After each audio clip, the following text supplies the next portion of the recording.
Sinpo TV kembali hadir bersama saya Andi Rezaldi dalam Warta Parlemen selama sepekan. PKS dan PKB bentuk koalisi semut merah. Polemik harga tiket Candi Borobudur. MKP Partai Gerindra pecat M. Taufik. DPR, KPU, dan pemerintah sepakat masa kampanye selama 75 hari. Respon Gerindra soal isu reshuffle. Berikut Warta Parlemen selengkapnya.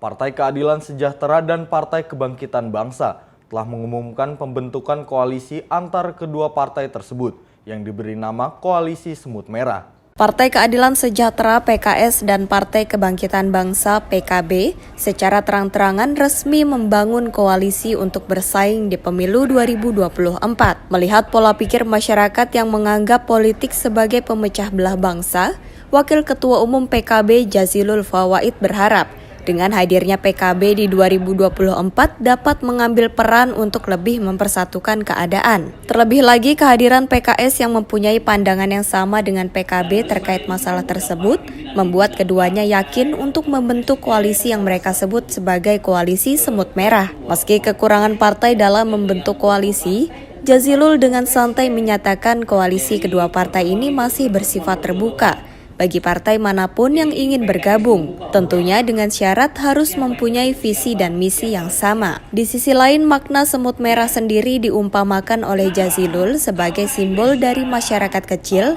yang mempunyai harapan untuk mampu melawan sesuatu yang lebih besar. Dan saya melihat masih ada pola di masyarakat ini, di mana politik ini kemudian menjadi pemecah bukan pemersatu. Nah, kami berharap di 2024 ini PKB ini bisa mengambil peran untuk lebih mempersatukan keadaan. Seperti ketika tahun 99 dulu. Nah, dan alhamdulillah gayung bersambut, ini juga dari PKS juga ya. Yang menurut saya yang ketika itu pernah bersama-sama, hari ini memandang masalah yang sama di Republik ini. Apa? Takut terjadi perpecahan, political identitas yang mengeras. Nah, waktu itu diselesaikan oleh Gus Dur ketika itu. Karena memang ada sosok yang dapat menyatukan. Nah, hari ini menurut saya bukan sosok, tetapi sistem dan cara pikir yang mempertemukan, yang saya sebut dengan kalimatun sawa. Satu kalimat yang mempertemukan, mengutuhkan, mendamaikan, tidak ada lagi pembelahan, tidak ada lagi saling curiga, tidak ada lagi saling menjatuhkan, tidak ada lagi politik yang saling menghinakan satu dengan yang lainnya. Maka penting juga untuk para buzzer ya, menurut saya ini juga ikut menyumbang tuh. Mungkin perlu juga lakukan koalisi tuh. Para buzzer lah berkoalisi juga, biar bukan hanya partai saja yang berkoalisi untuk mencari titik temu, mencari kalimatun sawa, tapi dunia maya, di dunia yang tidak jelas itu mudah-mudahan juga mendorong ke arah mencari titik temu atau kalimatun sawa. Terkait soal partai politik ini kurang, antara PKS dan PKB kan suara untuk 20% kurang. Partai mana kira-kira yang akan diajak untuk bergabung dengan koalisi ini? Nah, karena semua partai masih cair ya, sebenarnya KIB pun cair, semua yang cair, semuanya partai ini terbuka. Tetapi kami menyampaikan visi untuk persatuan Indonesia. Kami bersama ini ingin menunjukkan bahwa kita ingin bersatu, bahwa ingin masyarakat damai. Tidak lagi partai-partai yang mana, sangat, kalau itu hampir semua partai punya pikiran. Cuman saya berpikir, kenapa saya sebut semut merah, koalisi semut merah, karena yang kecil-kecil aja deh, coba. Yang gajah-gajah buat sendiri, kecil-kecil buat sendiri, diadu. Dengan sportif, tanpa saling curiga. Kan kita ini sering berkoalisi, ya semut dengan gajah di satu tempat, ya semutnya juga nggak dapat peran apa-apa. Sebelumnya hubungan antara kedua partai politik ini semakin harmonis ketika Ketua Umum PKB, Muhaimin Iskandar menghadiri undangan dan turut menyampaikan pidato dalam acara Milad ke-20 PKS. Dan saat ditanya mengenai kapan pertemuan antara kedua ketum partai politik ini akan dilakukan, Jazilul menilai hal tersebut tak perlu terlalu terburu-buru. Lantaran saat ini PKB dan PKS masih akan menentukan arah politik ke depannya. Kedua ketum akan ketemu nih, Gus, karena untuk memastikan koalisi yang memang sudah saling mesra ini dalam seminggu terakhir. Ya jangan buru-buru lah, karena nanti kalau Momennya kemudian bisa kan ojo ke susu.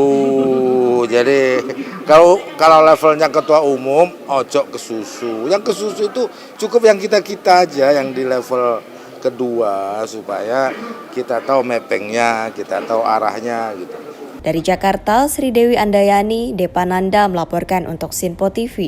Kementerian Komunikasi dan Informatika mulai menjalani proses analog switch off atau migrasi siaran TV analog ke siaran digital di seluruh Indonesia. Menteri Kominfo Johnny G. Plate menjelaskan dua hal penting dalam mewujudkan migrasi siaran TV digital yang ditargetkan akan selesai pada bulan November mendatang. Menteri Komunikasi dan Informasi Johnny G. Plate menjelaskan dua faktor penting dalam proses analog switch off atau migrasi siaran TV analog ke siaran TV digital. Yang pertama, soal pengadaan infrastruktur multiplexing untuk migrasi analog switch off yang sedang berlangsung dan ditargetkan selesai sebelum November mendatang. Kemudian faktor dominan migrasi siaran TV digital seperti pengadaan distribusi dan instalasi set-top box yang dilakukan penyelenggara televisi yang sudah diseleksi oleh pemerintah. Dalam hal ini, pemerintah akan menyiapkan 1 juta set-top box yang akan didistribusikan kepada masyarakat. ASO bakal selesai 2 November ini atau akan mundur ya Pak? ASO. Kamu kan sudah ikuti rapat tadi. Tadi kan belum dijawab Pak, itu pertanyaannya Pak. Ya. Amanat undang-undang kan 2 November, kecuali undang-undangnya dirubah. Dan ASO tadi saya sampaikan, ya dua faktor penting ASO. Yang pertama infrastruktur multiplexing. Ya, karena itu dibangun oleh Kominfo, kami tentu memberikan jaminan ya sebelum 2 November infrastruktur multiplexnya selesai. Dan saya sudah memeriksa pengadaannya sedang berlangsung. Itu dapat dikatakan selesai. Tetapi yang kedua, ya faktor dominan yang kedua adalah set-top box. Ya, pengadaan dan distribusi serta instalasi set-top box itu dilakukan utama dan terutama oleh penyelenggara multiplex. Penyelenggara multiplex ini adalah perusahaan-perusahaan televisi yang sudah ditunjuk ya melalui mekanisme evaluasi dan seleksi.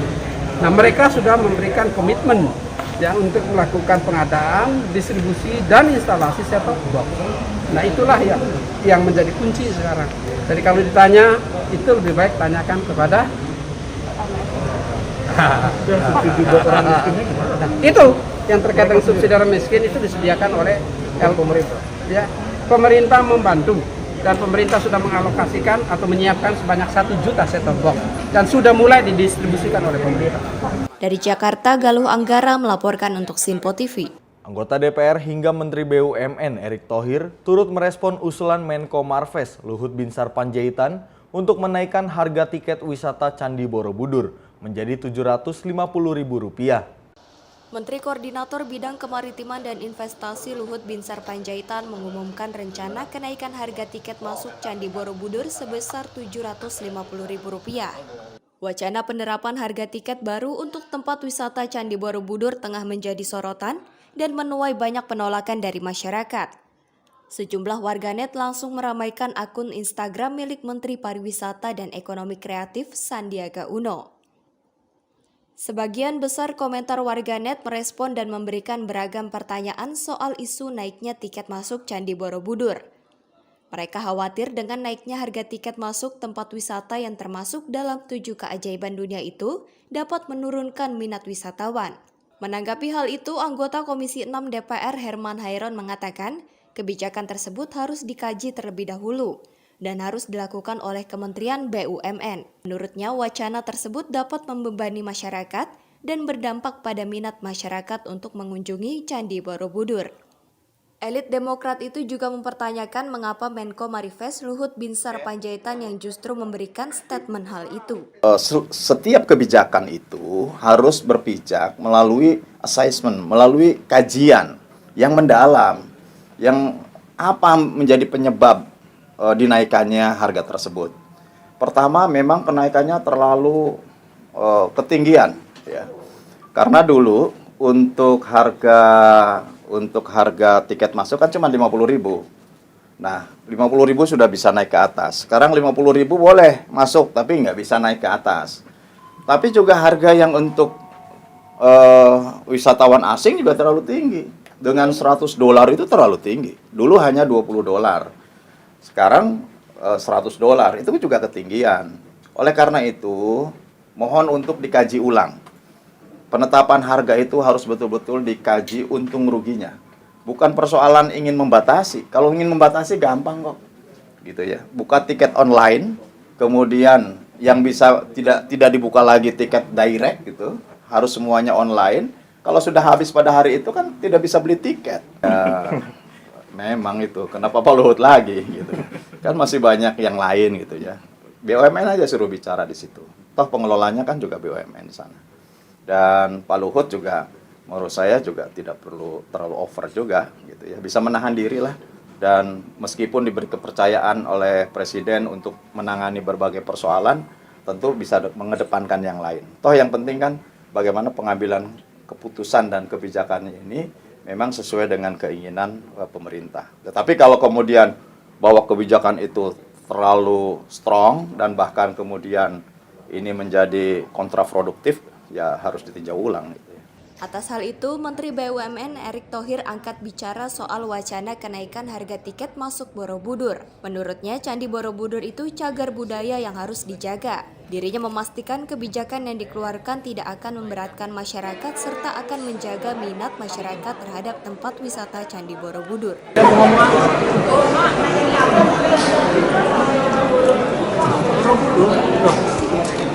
Tadi kan sudah disampaikan bahwa kami sebagai bidang korporasi, bukan kemudian yang mengambil kebijakan, kita harus sinkronisasi. Karena kadang-kadang itu kebijakan yang dilakukan tertentu oleh kementerian lain, kan kadang-kadang kita juga baru mengetahui.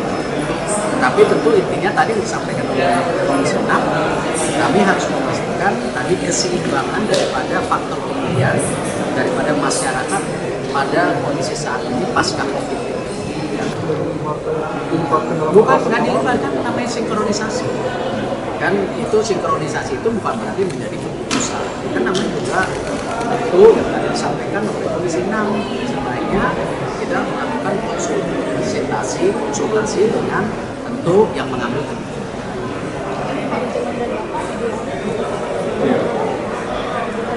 Ya tergantung. Kalau kita lihat kan contoh, kalau turis internasional ya nggak apa-apa nih mahal. Cuman kalau kemarin untuk pelajar 5.000 masih nggak ada kenaikan. Ya kan? Nah itu yang saya juga nanti tolong sinkronisasi, gitu kan?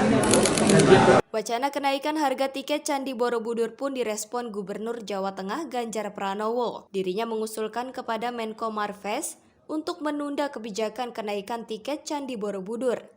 Ganjar menyebut Luhut menyetujui usulan tersebut. Hal itu disampaikannya usai bertemu dengan Menko Marves Luhut Binsar Panjaitan di rumah dinas Gubernur Jawa Tengah pada Selasa sore. Ganjar menuturkan kebijakan tersebut dapat dikaji dengan lembaga terkait dan hal itu disetujui oleh Luhut. Yang di Borobudur ya, tiket itu rame, dan saya sampaikan sama beliau ini banyak yang protes, menurut saya diendapkan dan beliau setuju. Ini soal tarif jangan dibicarakan dulu, dipospon dulu. Dan memang TBC sama Balai sedang komunikasi karena masyarakat tidak perlu resah. Itu tadi penting untuk disampaikan.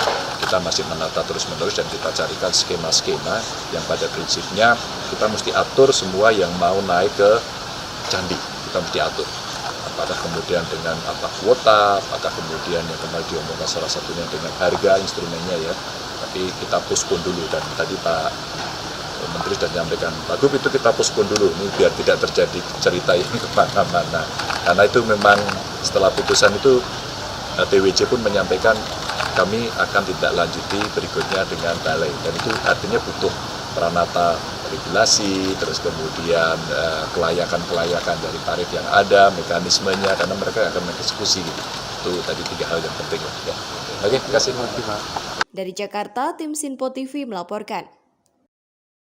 Wakil Ketua Umum Dewan Perwakilan Nasional Partai Gelora Indonesia Fahri Hamzah buka suara mengenai sindiran pedasnya di media sosial yang ditujukan untuk para pelaku bisnis yang tengah gencar mendekati partai politik jelang kontestasi Pilpres 2024. Elit parpol bingung bagaimana menjadi capres, adapun elit bisnis ingin berkuasa dengan membeli tiket parpol dan terjadilah transaksi haram di ruang gelap. Begitulah sindiran yang dilontarkan Fahri Hamzah dalam akun Twitter miliknya. Politisi Partai Gelora Indonesia ini menjelaskan kebingungan elit partai politik yang dimaksudnya yakni sebagian dari perilaku para elit parpol yang dinilai tak mengerti konsep berpolitik karena banyaknya keinginan yang ingin dicapai. Sedangkan maksud dari transaksi gelap yang dilakukan elit bisnis untuk membeli tiket parpol, Fahri menjelaskan kini banyak partai politik yang terpukau dengan kepopularitasan, kemudian tak percaya diri dengan elektabilitasnya. Oleh karena itu, terjadilah transaksi gelap antara pelaku bisnis dan petinggi partai politik untuk menyiapkan orang-orang yang mempunyai popularitas untuk masuk dalam nominasi Pilpres 2024. Fahri Hamzah pun menegaskan nominasi tersebut sebagai peristiwa oligarki dan yang pantas untuk diusung dalam kontestasi Pilpres 2024 adalah ketua umum dari partai politik itu sendiri, bukan dari elit bisnis yang hanya membeli tiket parpol demi kekuasaan. Fahri soal tweet Bang Fahri yang viral kalau parpol elit politik ini bingung dengan Iya bingung karena nggak ngerti konsepnya apa. Ngumpul-ngumpul nggak jelas, padahal mereka beda otaknya. Si ini maunya si ini. yang bertransaksi ini maksudnya elit bisnis ini siapa? Nah, dalam sistem parlementer yang jadi Perdana Menteri itu ketua umum partai. Jadi kalau partai saya menang, saya jadi Perdana Menteri. Dalam sistem presidensial, partai biasanya menyeleksi orang, ya kan, untuk dijadikan calon. Tapi karena mekanismenya nggak ada, akhirnya partai politik terpukau dengan popularitas dan kemudian tidak punya kepercayaan diri karena nggak populer. Di sisi yang lain, ada kelompok-kelompok yang menyiapkan orang-orang populer, lalu kemudian kelompok itu melihat ada partai bingung, nggak punya calon, belilah tiketnya. Ini yang saya bilang transaksi gelap antara mereka yang mengincar tiket partai politik dengan mereka yang punya uang banyak dan menyiapkan calon. Kan ada adagium di dalam demokrasi Amerika itu, dia bilang, I don't care about the election. Dia bilang, I care about the nomination. Dia bilang, saya nggak peduli pada hari pencoblosan itu siapa yang dicoblos rakyat, tapi saya peduli siapa yang dinominasi. Nah, nominasi ini adalah peristiwa oligarki. Elit bisnis atau elit parpol? Ya, elit mereka sendiri dong. Partai kan dibuat untuk menyiapkan pemimpin.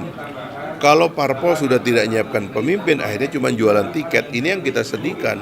Sekarang parpol cuma jualan tiket, nggak berani jual pemimpinnya. Semua ini jadi korban dari permainan kelompok-kelompok yang punya banyak uang dan yang bisa memboosting popularitas orang. Seperti yang terjadi dengan Menteri BUMN itu. Anak muda masih baru. Tiba-tiba ada gambarnya di mana-mana, di semua ATM, di semua pelayanan. Kan nggak benar ini. Nggak sehat caranya begini. Dia tertarik karena dia merasa mungkin punya uang untuk beli tiket. Nggak boleh begitu. Pemimpin partai politik nyiapkan kader-kadernya dong. Belajar konstitusi, belajar tentang republik. Ini orang nggak pernah belajar konstitusi, belajar tentang republik, tiba-tiba karena merasa punya uang. Seperti mereka semuanya bisa dibeli. Nah, itu ganjil dalam demokrasi. Nggak boleh dibiarkan begitu. Dari Jakarta, Sri Dewi Andayani, Depananda melaporkan untuk Sinpo TV. Ketua Harian DPP Partai Gerindra Sufmi Dasko Ahmad memberikan respon soal pemecatan M. Taufik dari Partai Gerindra. Dasko menjelaskan pemecatan M. Taufik bukan perkara dukungan kepada capres tertentu. Terkait hal tersebut, Ketua Harian DPP Partai Gerindra Sufmi Dasko Ahmad menyampaikan hasil rekomendasi MKP akan dilaporkan langsung kepada Ketua Umum Prabowo untuk diputuskan. Lebih luas, terkait alasan pemecatan Taufik dari kader, Dasko meyakini bukan karena bentuk dukungan kepada capres tertentu dan itu tidak ada dalam putusan, melainkan hal yang sudah disampaikan sebelumnya dalam keterangan resmi kemarin oleh MKP bahwa Muhammad Taufik tidak loyal dengan Partai Gerindra. Bahkan bahwa Pak Taufik dipecat, tapi ada pernyataan juga dari Pak Riza, Ketua DPD DKI, bahwa itu baru sebatas rekomendasi. Mungkin ada penjelasan dari Ketua Gerindra seperti apa sih Pak penjelasan? Baik, memang kemarin Majelis Kehormatan Partai Gerindra atau MKP Partai Gerindra telah beberapa kali bersidang, termasuk meminta keterangan dari yang bersangkutan. Dan Majelis Kehormatan Partai Gerindra telah kemarin mengeluarkan rekomendasi kepada Dewan Pimpinan Pusat Partai Gerindra seperti keputusan yang sudah dirilis kemarin. Nah, oleh karena itu hasil rekomendasi tersebut akan dikirim ke DPP Partai Gerindra untuk ditindaklanjuti demikian. Oh, dari keputusan ini Pak Prabowo akan menyetujui rekomendasi yang namanya rekomendasi itu pasti nanti akan dirapatkan dan diputuskan oleh Ketua Umum demikian. Apakah salah satu alasan pemecatannya karena dukungan capres gitu? Saya rasa mengenai masalah, saya udah pelajari kemarin, walaupun saya belum dapat hasil rekomendasinya karena baru sehari. Saya lihat kemarin tidak ada persoalan mengenai capres untuk mengenai dukungan terhadap salah satu capres kelihatannya nggak ada. Berarti lebih loyalitas terhadap partai ya? Ya seperti yang kemarin sudah disampaikan, kira-kira begitulah. Dari Jakarta, Andi Rezaldi, Halida Dianisina melaporkan untuk Sinpo TV. Rancangan Undang-Undang KUHP hingga kini masih dalam tahap pembahasan DPR dan pemerintah. Anggota Komisi 3 DPR Arteria Dahlan mengatakan, RUU KUHP dipastikan harus beradab dan tetap humanis sesuai politik hukum nasional. Dalam diskusi bersama mantan panja rancangan Undang-Undang KUHP Fahri Hamzah dan pakar hukum pidana dari Universitas Trisakti Abdul Fikar, anggota Komisi 3 DPR Arteria Dahlan mengatakan, rancangan Undang-Undang KUHP harus beradab, namun tetap humanis yang disesuaikan politik hukum nasional. Arteria menilai, keberadaan rancangan Undang-Undang KUHP ini dinilai sangat fenomenal dan revolusioner, di mana semua pihak berpikir untuk mewujudkan hukum pidana nasional yang berkebangsaan dan sesuai dengan nilai-nilai Pancasila. Dirinya lantas meminta pemerintah agar segera menyelesaikan pembahasan rancangan Undang-Undang KUHP, dikarenakan pihak yang menjadikan konfigurasi politik sebagai wujud dari pembentukan politik hukum negara ini telah siap untuk mengesahkan RUU KUHP secepatnya. KUHP ini dipastikan harus juga beradab namun juga tetap humanis. Disesuaikan dengan politik hukum nasional, makanya berkali-kali saya katakan kepada pemerintah, segerakanlah karena 9 fraksi yang menjadikan konfigurasi politik ya, sebagai wujud dari pembentukan politik hukum negara nantinya, sekarang sudah siap untuk mensahkan ini secepatnya. Kemudian juga sesuai dengan keadaan dan perkembangan kehidupan bermasyarakat, beragama, berbangsa dan bernegara. Isu globalisasi hadir, isu sosialis demokratis tentang bagaimana semuanya harus tidak liberal, tapi memang harus bersendikan HAM yang di sana, itu pun juga kita akomodir, tidak hanya HAM partikular yang ada di Indonesia. Begitu juga materi muatannya. Kenapa kita jelimet, susah? Karena RKUHP ini mengatur dari orang mau buat anak sampai orang menutup mata meninggal dunia. Ini ada di sini semua. Di samping itu, mantan Ketua Panja Rancangan Undang-Undang KUHP Fahri Hamzah melihat rancangan undang-undang ini sudah solid dan tinggal dilanjutkan ke dalam tahap pengesahan. Meski begitu, Fahri tetap mengusulkan adanya absorpsi dalam Undang-Undang ITE ke dalam KUHP, sehingga efek malpraktek penggunaan pasal karet dapat dikurangi.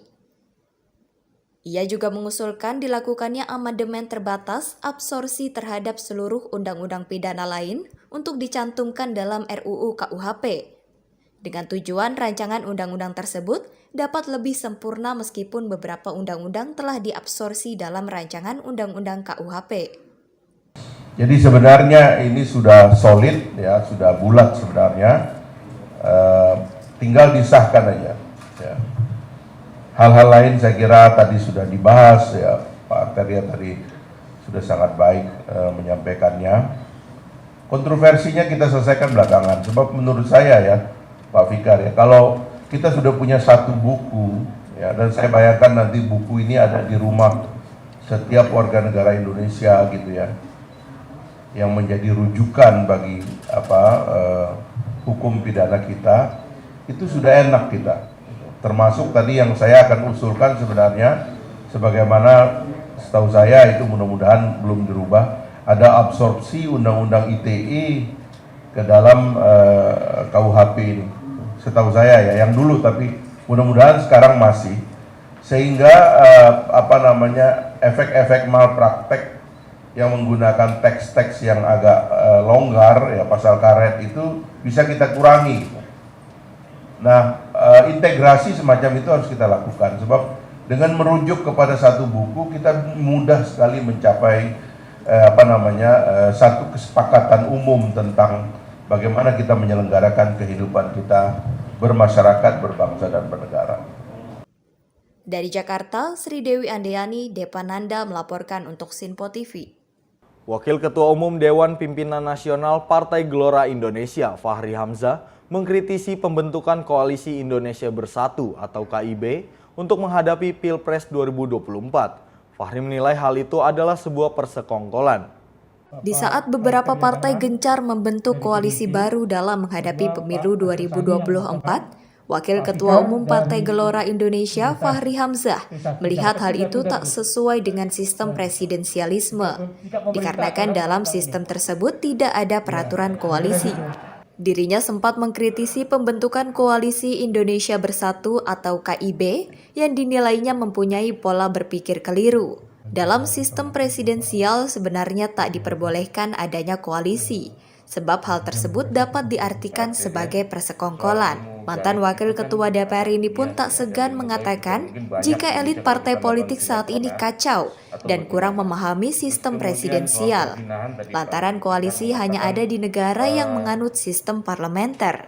Fahri menyarankan agar partai politik dapat memberikan konsepnya untuk menghadapi pemilu, serta meminta para ketua umum memberanikan diri maju menjadi calon presiden di 2024. Problemnya gini, di Indonesia ini tidak ada aturan tentang koalisi karena kita sistemnya presidensialisme. Dalam presidensialisme tidak ada koalisi, itu yang perlu disadari dulu. Ini bukan parlementer, kalau parlementer ada koalisi. Pembentukan koalisi itu identik dengan pembentukan the ruling majority dalam sistem parlementer. Dalam sistem presidensial tidak ada koalisi. Sebab dalam sistem presidensial itu rakyat memilih presiden berkoalisi dengan rakyat, DPR dipilih oleh rakyat sebagai pengawas dan oposisi terhadap eksekutif, dan tidak ada koalisi. Sebenarnya tidak boleh berkoalisi di dalam sistem presidensial, sebab itu artinya persekongkolan. Karena rakyat misalnya memilih anggota DPR harus untuk oposisi, tidak boleh untuk mendukung pemerintah karena bunyi dari undang-undangnya, konstitusinya begitu. Nah, jadi saya kira elit kita ada semacam kekurangan memahami sistem kita ini bahwa tidak ada yang namanya koalisi. Di dalam sistem presidensialisme, coba cek di seluruh dunia tidak ada. Koalisi itu terminologi dalam parlementer, nggak ada. Bingung saya. Jadi misalnya sekarang KIB itu, yang satu mengatakan kita ngumpul nggak boleh ngomong dulu tentang orang.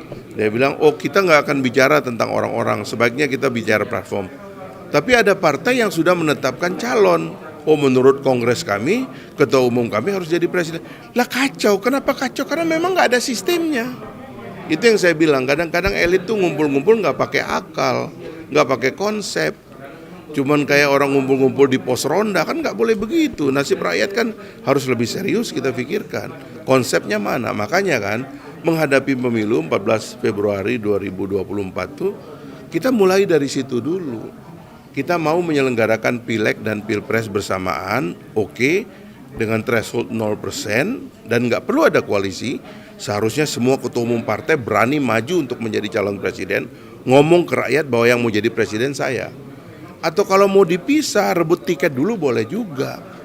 Bilang aja, dijanjikan nanti kalau partai kami menang yang akan jadi presiden ini silakan kepada rakyat. Tapi harus kontrak, harus ditulis. Nggak boleh rakyat ditipu seperti sekarang. Yang dicoblos oleh rakyat 5 tahun lalu tidak pernah diniatkan oleh rakyat untuk menjadi syarat seleksi calon presiden. Kenapa dipakai? Nah, itu masalah-masalah yang saya kira perlu diperbaiki ke depan. Mudah-mudahan elitnya mikir ke situ, jangan ngumpul-ngumpul nggak jelas. Dari Jakarta, Sri Dewi Andayani, Depananda melaporkan untuk Sinpo TV. Komisi Pemilihan Umum menemui pimpinan DPR RI untuk melaporkan pelaksanaan tahapan pemilu. Ketua DPR RI Puan Maharani menyampaikan bahwa telah menyepakati pelaksanaan masa kampanye selama 75 hari.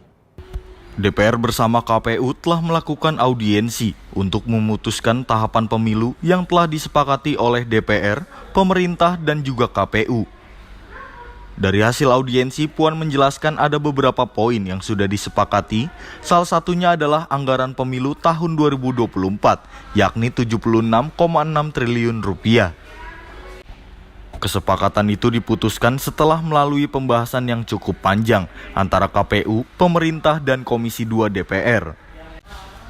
Selain itu, ia juga mengumumkan mengenai rentang masa kampanye pemilu 2024 sudah ditetapkan yakni 75 hari. Hal tersebut guna menyiapkan logistik pemilu serentak 2024. Sebelumnya KPU mengajukan untuk pelaksanaan masa kampanye pemilu ditetapkan selama 90 hari. Hal itu guna mencegah terjadinya perpecahan seperti pelaksanaan pemilu sebelumnya. Terkait dengan anggaran juga sudah disepakati antara pemerintah, DPR, dan KPU bahwa insya Allah anggaran yang diajukan oleh KPU setelah melalui beberapa proses dengan pemerintah dan Komisi 2 akhirnya ditetapkan biaya kegiatan, tahapan, dan dukungan serta sampai pelaksanaan pemilu adalah 76,6 triliun dan durasi masa kampanye juga sudah ditetapkan bahwa disepakati bahwa akan dilaksanakan selama 75 hari sehingga memang diharapkan pendistribusian logistik dan produksi logistik memang bisa segera ditetapkan oleh KPU sehingga sesuai dengan tahapan-tahapan atau jadwal yang memang sudah kita sama-sama sepakati. Lebih lanjut, Komisi 2 DPR akan menggelar rapat bersama dengan KPU pada Selasa hari ini. Rapat tersebut untuk menetapkan sejumlah poin yang sudah disepakati secara formal. Dari Jakarta, Andi Rezaldi, Halida Dianisina melaporkan untuk Sinpo TV. Ketua Projo Budi Arief menghadiri acara penandatanganan komitmen Koalisi Indonesia Bersatu yang diadakan di Senayan, Jakarta beberapa waktu lalu. Ketua Umum Partai Golkar Erlangga Hartarto menyebut Koalisi Indonesia Bersatu memiliki kesamaan dengan organisasi pemenangan Jokowi itu. Perihal kehadiran Ketua Umum Projo Budi Aris Setiadi dalam acara silaturahmi nasional Koalisi Indonesia Bersatu, Ketua Umum Partai Golkar Erlangga Hartarto mengatakan bahwa KIB dan Projo mempunyai kesamaan terutama dalam kesejahteraan rakyat. Meski demikian, mengenai apa yang dibahas dalam pertemuan antara KIB dan Projo, Erlangga hanya menjawab jika kehadiran Projo dalam acara tersebut menjadi chapter tersendiri. Jawaban serupa pun dilontarkan Erlangga saat disinggung mengenai sosok yang akan diusung oleh kedua belah pihak untuk menjadi calon presiden di 2024 mendatang. Kemarin bertemu dengan KIB, bertemu dengan Projo itu mungkin bisa dijelaskan sedikit? Ya, kemarin sudah dijelaskan bahwa kehadiran Projo di sana menjadi chapter tersendiri. Jadi harus tunggu bukunya terbit, Pak. Jadi artinya KIB dan Projo itu punya kesamaan juga, Pak? Ya, semua mempunyai kesamaan, terutama untuk target kesejahteraan rakyat, kemudian melepaskan Indonesia dari middle income trap. Karena ini menjadi penting, karena ke depan kita harus bersatu untuk kesejahteraan. Di sisi lain, menanggapi soal kehadiran Projo di acara KIB, politikus PDI Perjuangan Junimart Girsang melihat pertemuan tersebut sebagai hal yang wajar dan tak perlu dikomentari. Lantaran Projo dinilai hanyalah organisasi masyarakat, sehingga dirinya pun tak khawatir PDI Perjuangan akan kehilangan suara. Wakil Ketua Komisi 2 DPR ini pun menegaskan bahwa partainya dapat mengusung sendiri nama calon presiden untuk 2024 mendatang, tanpa adanya koalisi dengan partai politik manapun. Projo kemarin sudah bertemu dengan KIB. Ini PDIP pandangannya seperti apa? Mulai ada pergerakan-pergerakan di KIB. Projo itu organisasi politik. Ya kan begitu Pak Projo.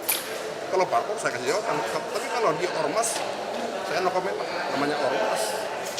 Boleh saja. Artinya tidak ada kekhawatiran kehilangan suara Pak PDIP? Karena Projo kemarin. Suara PDIP itu bukan suara Projo. Saya terus mengatakan, ya Projo itu bukan parpol, itu ormas. namanya pro, kan begitu. Nanti ada projun juga, ya ada projo, progan, ya pro bukuan, boleh juga, gitu. Jadi silakan saja, yang nggak ada masalah mau projo ke A, mau ke B, ya mau. PDIP akan kemana, Pak? Apanya? PDIP akan bergerak sendiri kah atau akan kemana? Yang pasti partai yang bisa mengusung hanya PDI Perjuangan. Sebelumnya, Ketua Umum Pro Jokowi Budi Aris Setiadi terlihat hadir dalam acara Silaturahmi Nasional Koalisi Indonesia Bersatu pada Sabtu 4 Juni 2022. Budi terlihat berdiri sambil bergandengan tangan dengan sejumlah elit partai politik seperti Partai Golkar, Partai Amanat Nasional, dan Partai Persatuan Pembangunan. Dari Jakarta, Sri Dewi Andayani, Depananda melaporkan untuk Sinpo TV. Pimpinan DPR RI Sufmi Dasko Ahmad merespon soal isu reshuffle Kabinet Indonesia Maju. Dasko menjelaskan akan menyerahkan sepenuhnya kebijakan reshuffle kepada Presiden Joko Widodo. Kabar perombakan Kabinet Jilid 2 kembali berhembus usai Mensesnek Pratikno membocorkan kabar itu. Menyikapi isu tersebut, pimpinan DPR Sufmi Dasko Ahmad menyerahkan sepenuhnya kepada Presiden Jokowi untuk reshuffle. Kemudian, Dasko juga meyakini Presiden Jokowi lah yang lebih mengetahui kinerja menterinya. Soal info reshuffle yang tanggal 15 Juni, apakah Gerindra sudah mendengar hal yang demikian, Bang? Saya mendengar dari sumber istana tidak, tapi ya saya juga dengar-dengar justru dari awak media nih yang banyak bertanya apakah kemudian itu berlangsungnya reshuffle atau tidak. Saya pikir ya itu kita tunggu aja karena kewenangan daripada Presiden. Demikian.